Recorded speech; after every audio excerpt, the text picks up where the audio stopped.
That's about as American as it gets, bro. It's American.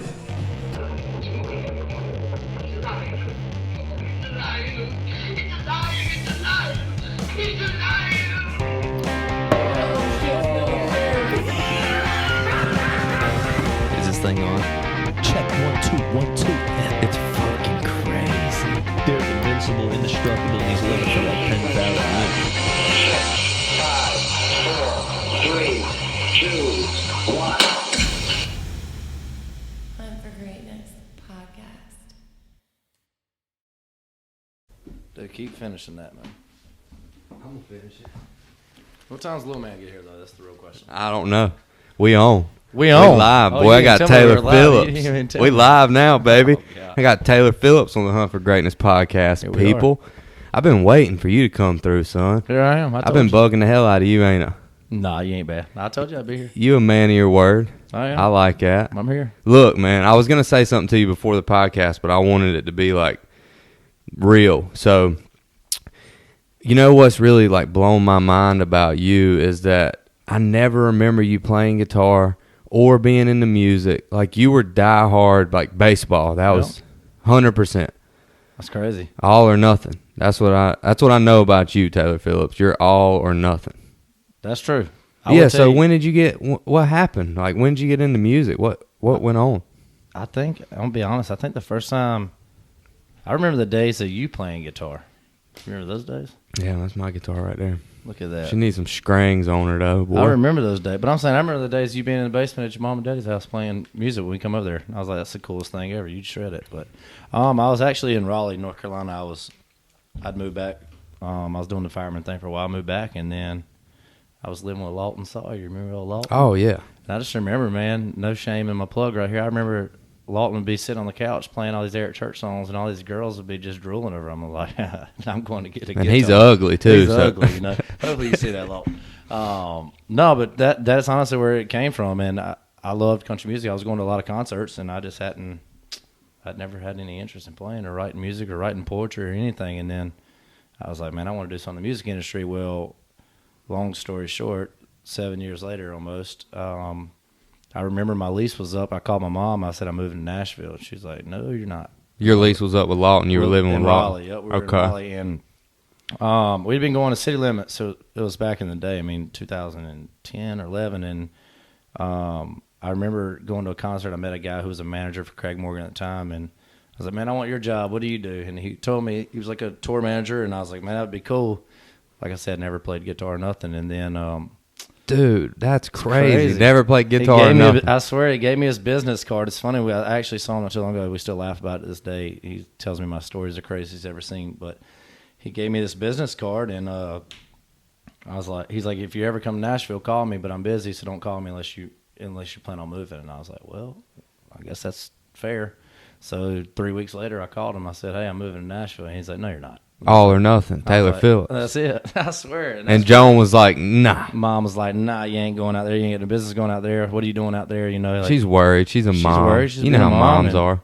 I tell you, it's crazy, but I packed a little old U-Haul trailer in a truck, and I took everything that I'd had and left everything I'd known. And I took a chance, man, and I'm thankful now. If I went back and did it again blindfolded, it's probably the craziest move I ever made in my life. Dude, that's insane. So what are you thinking loading the trailer up? Tell me what's going through your head. I was excited. I mean, I was fearless. I guess it was one of those moments for me. I really had nothing to lose. So I was like, I was sitting in Raleigh going to community college about to get an associate's degree, and what was next, you know?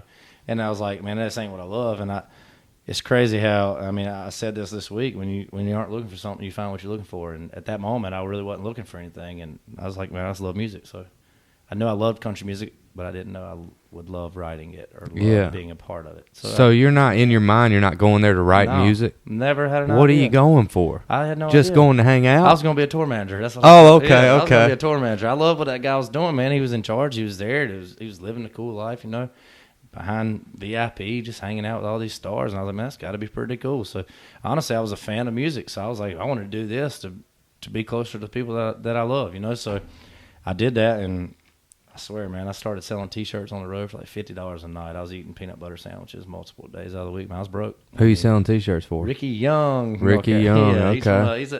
Yeah, I actually met him at City Limits, man. And first time I ever went to Nashville was 3 weeks before backtracking. I'm sorry, I'm a little bit scatterbrained, but 3 weeks prior to my move was the first time that I'd ever stepped foot in Nashville. And this dude that I met in a bar called City Limits, complete stranger, he opened his doors up to me, and I went out there, flew out there. He actually left me at the airport, forgot to pick me up.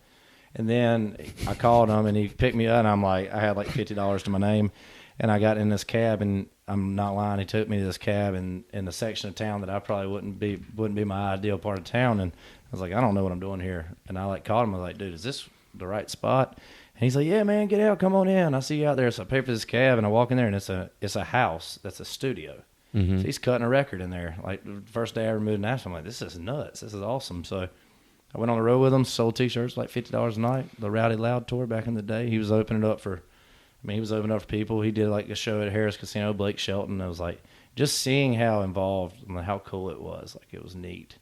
But it wasn't until it was actually him, man. I was working with him for a few months, and he called me every one day. He was writing a song at his house by himself, and he's like, hey, man, you ever tried to write a song? And I was like, nah.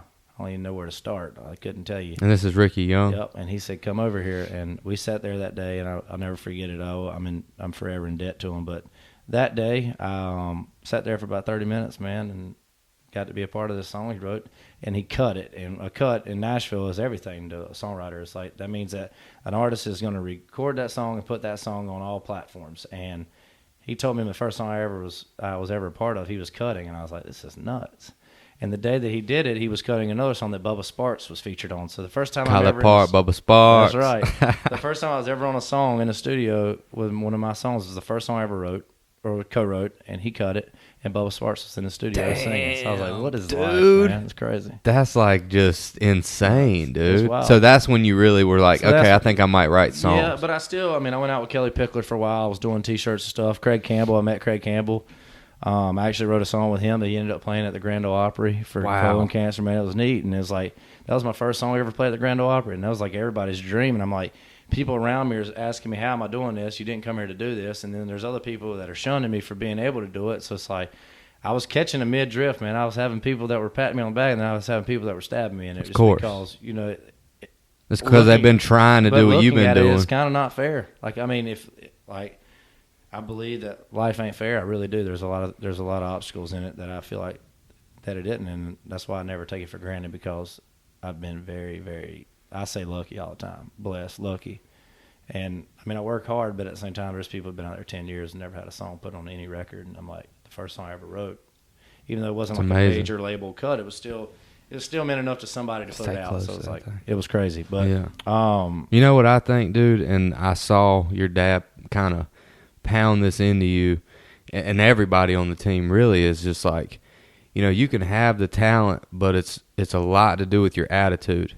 And I think that, like, all right, some guy you barely know picking you up from the airport, I mean, it has to have something to do with the type of person you are. Like, you're a likable person. Like, you're a real persistence thing. Persistent, hopefully, if he ever positive. sees this, it was persistent, because I told him I was coming whether he wanted me to or not. Yeah, dude, that's awesome. Like, that's a positive attitude. Like, that's kind of what he kind of taught us in baseball, is like, you need to keep a positive attitude. Mm-hmm. And I mean, those are lessons that we can carry on throughout our lives. Like, multiple things. You remember, like, coaches growing up, like, they taught us stuff that we use today, and I just feel like, I've heard, now tell me if this is true, like, my dad told me this about you. My dad brags on you all the time. So my dad was like, saying that basically when you went to Nashville, this is what he heard, is that you would talk to everybody in a bar and, like, try to meet as many people as you could. I will say this, I ought to get it tattooed on my forehead, because it is the absolute truth. Network is net worth. If you don't, I mean, it's everything. It's not just music, it's just like in a podcast, what you're doing. If you don't know people to come over here and talk to you in your podcast, how valuable is your podcast? Yeah. If you don't, I mean, if I don't have people that are willing to write songs with me and take a chance on my song, even if they don't want to write the songs with me, just major names to be able to even give me an opportunity to listen to something that I've put work into it, those are priceless characteristics. And like, I mean, as long as you've known me, I've always been that person, very outgoing, but like, I've never known a stranger. I mean, right. Anybody that knows me knows that. And I think the biggest thing with me is fearless, man. It dates all the way back to me packing a trailer, leaving everything I ever known going 508 miles west. I'm not lying. I Wow. think I had $250 in a checking account. I had nothing. And I said, That's I'm gone. amazing, dude. I was like, I'm going. I'll figure it out. No risk, no reward, It's right? crazy. Yep. Damn, that's crazy. That's like, I love that you explained to me how you started writing music, because you weren't actually going there to do that. That's nuts. It's crazy how like we have this plan in our head, but it usually never works never out the like right that. plan. Yeah, dude, isn't that That's crazy? All right, what's the story behind Hurricane? Because I know anybody who listens to this is gonna want to know. Man, I was actually seeing a girl, and I was dating a girl back in Raleigh, and I told her I was moving to Nashville, and she's like, "What?" So I left, and that story came out, and we ended up parting ways. You know, she moved out there for a little bit. It just wasn't going to work. I needed to be working, like I said, and she was looking more to settle down. I was looking more to stir it up, you know, and not so much with the girls, but just with the career I was chasing. And, man, it didn't work. And I was telling that story one day about seeing her in a bar, and I wasn't over her. And we started writing that story, just putting it into words. And I think Luke had something like "I Have a Hurricane" or something. I don't remember exactly. It's been so long now, but there was something that came about, and me, Thomas, and Luke sat in a room on an afternoon. It was the last song I wrote in November of 2013, I'm pretty sure, or 14. It was 2014, and it's just nuts, man. The rest is history. It's crazy. It's it's the biggest selling song that I have. I think it's 5 million copies sold, or 4 million copies sold. Whoa, dude. Yeah, it's crazy. So you get royalties off of that? Yeah. So you get royalties off of that, and then you signed a contract to be a songwriter with somebody as well, right? I write for Warner Brothers. Okay. So Warner Brothers is like, it's not my boss, because like I work for myself, but they work with me versus me working for them, if that makes sense. Yeah. So they're in charge of like making sure that my calendar's booked with who I need to be booked with. They're pitching my songs. We're working together trying to get songs put on records. Yeah. So it's cool. Yeah. So also love the song you wrote with Kayne Brown, "Good as You." Yep, that's Awesome song, Thank dude. you. That's your jam, man. That's my baby, man. I feel Kayne's like one of my best friends, man. It's like, it's crazy coming from two parts of the world. That's the one thing. Where's music, he from? He's outside of Chattanooga, a little small town, Georgia. But it's nuts to me how music has brought me so close to so many people that I never would have known. But more so, people from different atmospheres, different lives. But different parts of the world. And it's crazy that I grew up in small town Sanford, and then he grows up in small town Georgia, and then it's like, we really ain't that different. Yeah. And it's crazy. It's just crazy how life really isn't that different. There's definitely different people do different things, but like at the end of the day, we're all people, you know. So it's been very cool. He's been nothing shy of a best friend to me. That is my boy. That's awesome. Outside of the music. So like, the music is a plus, man. It's cool. So just stand on the stage with him, and then I co-wrote that as well with a few other guys, and one of the guys on there was Brock Berryhill, who's one of my best friends too. He's just good people, man. Yeah. To see those people, see your people that you want to win in life is pretty neat. Oh, that's great. Cool. Yeah, it's cool to be in a group where you're not like, people aren't tearing each other down; they're building right. each other up. And they're like, if somebody's successful, they want to bring you up with them. That's right. And put your stuff out It's there. crazy because I just got off the phone with a co-writer, and I was actually telling the guy that worked for the publishing company before I talked to him, I was like, man, like, I've been very lucky, but it's like, I want to see those dudes win. And like, I'm the kind of person, like, if you called me and you had a song on Jason Aldean's new record, I'm the kind of person to be the first one to call you, dude. That's awesome. Yeah. Because I know how much work goes into it, and I know how hard it is. And it's like, of course, like, I'd love to be on there with you, but you know what I mean? Like, if you wrote a song and it's great, you deserve it. Like, Absolutely. it's so much easier to be that way than it is to be negative. And sometimes it takes you longer in life to realize that, there's definitely things I've been jealous of, you know what I mean? That's just a lifestyle. But the moment that I start looking past that and started being like, man, that's awesome. There's enough room for everybody to win. Yeah. And it's crazy. Jealousy does nothing for your Nope. success, though, either. It just takes a while sometimes to realize that. But when you do realize that, it's crazy how much better the world is. Yeah, for sure. I'm starting to realize like how much, value I have like in being myself, kind of, and not trying to assimilate to what I Being think. something you ain't. Yeah, or what I think other people think I should be. That's right. Just kind of being myself. Like, I just did a podcast yesterday, just sitting in here by myself, and it's the dumbest shit you've ever heard in your life. But like, it's okay though, because I don't have to be the smartest person, and like, I can just have fun and talk or whatever. More people will show interest in those kinds of podcasts than you think. Yeah, for because sure. those people care about real. Yeah. Real is everything. Yeah. I don't know about like. That's why I didn't want to say anything to you before on the first question I wanted to ask you. I got you. But yeah, I think more people find value in you when you see the true value in being yourself. That's right. You know?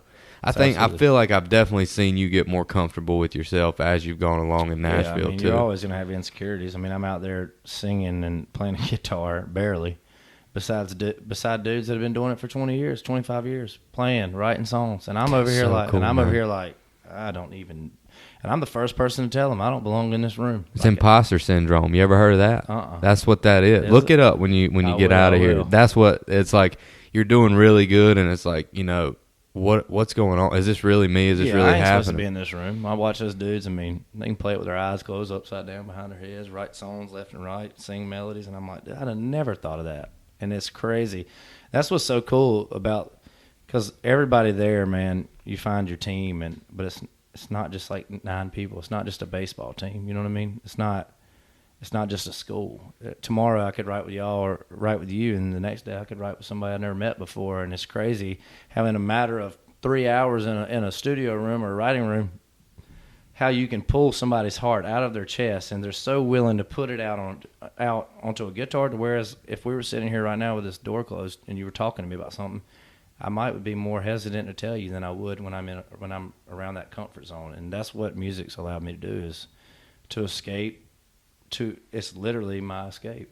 I mean, it's saved me in parts of life, and it's helped me, and it's hurt me. So it's like being able to put that emotion into something that means something to you, and being real with something that you don't even know, this piece of wood with strings on it, and then the rest of the world getting a chance to maybe hear it. That's nuts. And then they identify with those same feelings because they felt that way. Like that's what Hurricane did, dude. Which goes back to what I said about Kayne. It's crazy. He's from there. I'm from here. But we really ain't that different. Yeah. Are y'all about the same age? He just had a kid. He just had a daughter, didn't he? Little girl. Because he wrote a song, I think, called Daughter. Yep. And that's a really cool song. That's cool, man. My dad threw it on the Alexa when I came home. He's like, "You heard that new Kayne Brown song?" That's awesome. And I'm like, because he likes a lot of new country. Oh, yeah. I listen to a lot of old country, but he listens to a lot of the new stuff. He loves like your boy, Cole Swindell. Yeah. He loves Cole Swindell, awesome, dude. Man. Yeah, that dude. Was a good time.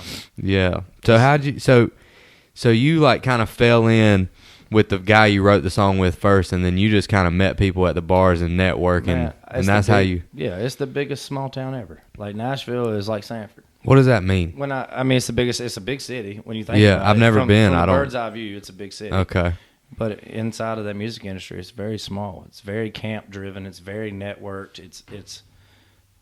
These people might write songs for Kayne Brown. These people might write songs for Jason Aldean. And it's like one thing that I've always wanted to do. I wanted to write great songs since I started like learning to craft songs and learning to write them and love them.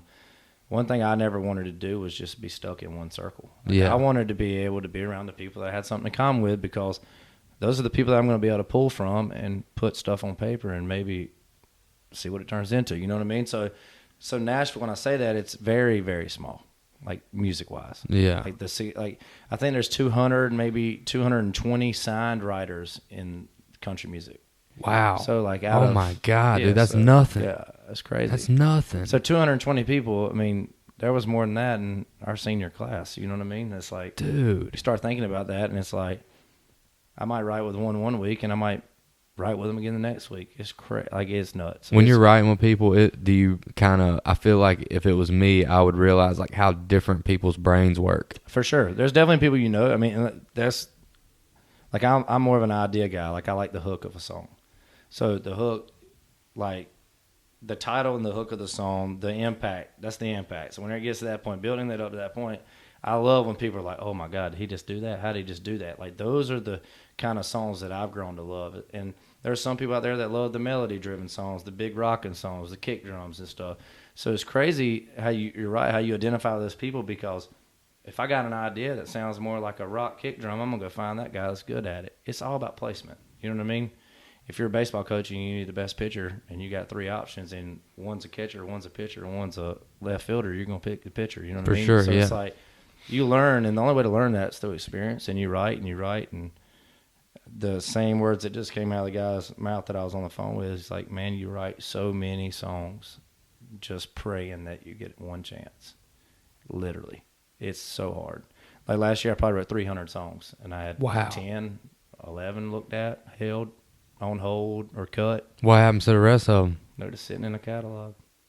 It's just a song sitting there. I mean, that's so the you thing. write them on your computer, or you write them down? Yeah, I'm or- always, I mean, in my phone. Are you putting In my notes in your phone constantly? yeah, That's all the what I time. do for My stand mind's up. driven, man. And that's the thing is, if people are like, how do you come up with that? And it's like, when you train your brain to work a certain way, your brain starts training itself, and you start paying attention to more stuff in that kind of manner. And it's just like what you just said. When you think of something, your brain starts thinking of those things, and it hits that alert, and you're like, I probably should write that down. For sure. That's exactly what happens for me.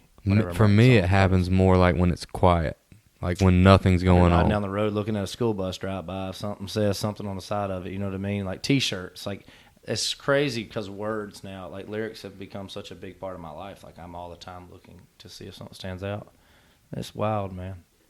It's wild. Yeah, because when do you feel like the most comes to you, or is it all just random? It's random. Is it? Yeah, I mean, Yeah. that's the thing. Like there's days, and a lot of the time, more so whenever some of the better titles and the better songs that I've been a part of, the hooks that I've been able to come up with, have been me just being in a room with other people and picking on a guitar and us starting to write a song that we think's good, and all of a sudden you throw out a line that just you're like, whoa, that's better than what we're writing. And that's happened to me multiple times where we'd be in the middle of a song, I'm like, dude, that's a better idea. Or somebody else will say that's a better idea. And like those are the songs, like the ones that come from there because you're already pouring your heart out, those are the ones that really mean something. Yeah. It's crazy. I mean, it's just wild. That is wild. It's nuts. Yeah, I got a few minutes left with you because I know you got stuff to do. I want to ask you about, is it surreal to get back to Sanford and play a show there? Like, what is that like? Man, I tell you, I got to watch how I say this. You've done it before. Yeah, no, I definitely do. I love going home. Home is always going to be home to me. I love Sanford. I'll be there. I'm moving back in that area. I do love it. I love giving back. I love playing for the people that love to hear my songs that I've been a part of, and I love playing for the people that never thought I stood a chance, because those are the ones I love seeing the crowd. You know what I mean?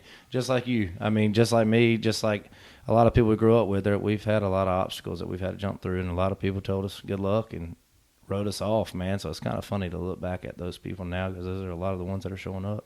I'm just like, hey, how y'all doing? Isn't that cool, though? But I'm still the same person. Yeah. I'm still the same person, but now they're just identifying me to something cooler. So Positive. Yeah. Well, for me, it's positive because I was real, like, identified with negativity there for a while. And, you know, like me being cool with Sturk now is really cool because I hated that guy. Yeah. You know, it was like he was my enemy. Like, that's the last person I wanted to see. So it's like, I get what you're saying. Yep.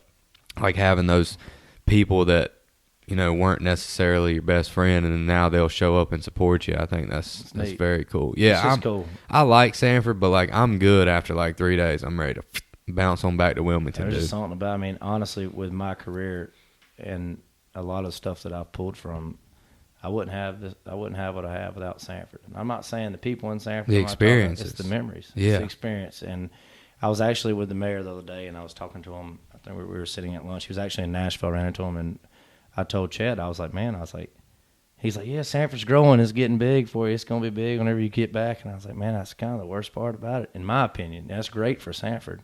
But in my opinion, is being able to ride by those fields where I've shot deer, and some illegal, some legal. I mean, where I've shot ducks, where I've almost wrecked my truck. I mean, those stories and those positive memories and negative memories or whatever it's came with is life. And if I didn't have that life, I wouldn't have nothing to write about. Yeah, it's the same thing with comedy. If you're not like actually out living, you don't really have a whole lot. You're right. Like if you're just flying on planes and damn stuck in your house all the time, it's so miserable. You got to get out there and live. People got to do it. People got to stay in, but it's not for me. We did a lot of living growing up too. That's the thing. With a small town, like you don't got much to do. We did. I mean, we were. I don't think I'll tell my favorite story about you. You ready for this? Oh God, I'll never forget. This is hilarious. I think it's probably the story I was going to tell a minute ago. I don't know what you're going to tell. I'm a little bit Does nervous. it have Lawton involved in it? No, thank Okay. God. My story for you is I will never forget how many days we sat at McDonald's ripping Monopoly stickers off the cups thinking we were going to make $1 million. Dude, we had a stack of cups, bro. You used to go through the drive-thru, and I don't know how we did it, but we taught the little girl. I didn't do nothing, bro. Don't You point, talked no. her into it. Hey, your pointing finger is 3 pointing back at you. Think about that. No, you're a part of that, but I'll never forget those days. And I think it was like a county fair, and we went to ride in your little ZR2 white truck, and we had to move about 1,000 Monopoly cups that were scraped off. You remember Dude, that? the stack of cups were so big, they went to the floorboard all the way out the back I'll window. Never forget it. I'm telling you, we thought we had a chance. You had all the railroads but one. I'm Dude, kind it of was glad we didn't get it, because what would we have done? We'd have blown it. What was it, like $1 million?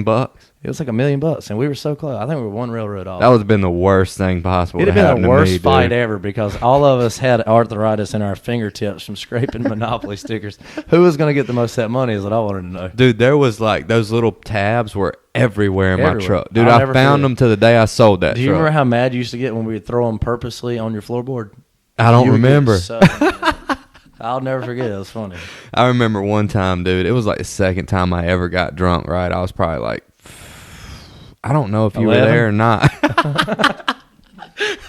I don't know if you were there or not, but I think you were there, dude. We were down at the river, and we were in the cabin down there, and we opened up the refrigerator, and the catfish blood had been in there with the power off, Yep. and it just stunk. All right, anyway, so I don't even remember, like, I think we were drinking beer or something.